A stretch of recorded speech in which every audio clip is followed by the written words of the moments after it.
Čia gal ne tiek klausimas, kiek edukacinis momentas apie galimybę ir tikimybę. Visada edukuoju savo klientus, edukuosiu štai ir jūs, kad žinotumėt skirtumą. Galimybė iš principo yra 50/50. Arba taip, ne. Ar galiu, negaliu. Nu gali, tai taip. Negali, tai ne. Viskas pakankamai paprasta. Ar galiu išspręsti savo problemą? Gali. Arba ne.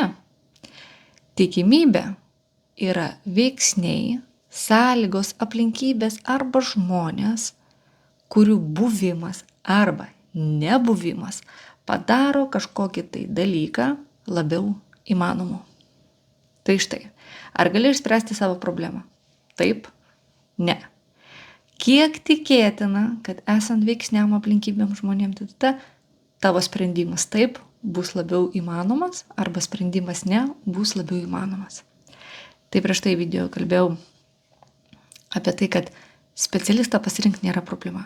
Tikrai yra gausybė gerų, fantastiškų specialistų ir fantastiškų klientų. Klausimas yra labiau, kiek tikėtina, kad išgvildenęs savo probleminės tokį sopulį, klausimą, tu kažką su tuo darysi. Nu, kaip tai pasimatuoti? Na, pavyzdžiui, nuo 1 iki 10. 1 visiškai nieko nedarysiu, 10 pradėsiu dirbti tą pačią dieną. Nepaisant trinties taškų, nepaisant nepatogių, nefainų žmonių, sunkių aplinkybių, nežinau, ir kitų kažkokių tai sunkių momentų. Aš vis tiek kryptingai dirbsiu. Va šitoj vietoj tikimybę pasiskaičiuoti labai labai svarbu. Nes jeigu aš noriu ir galiu išspręsti savo problemą, bet kad spręsiu ją tikimybė yra labai maža, tai apie kokį rezultatą mes galim kalbėti?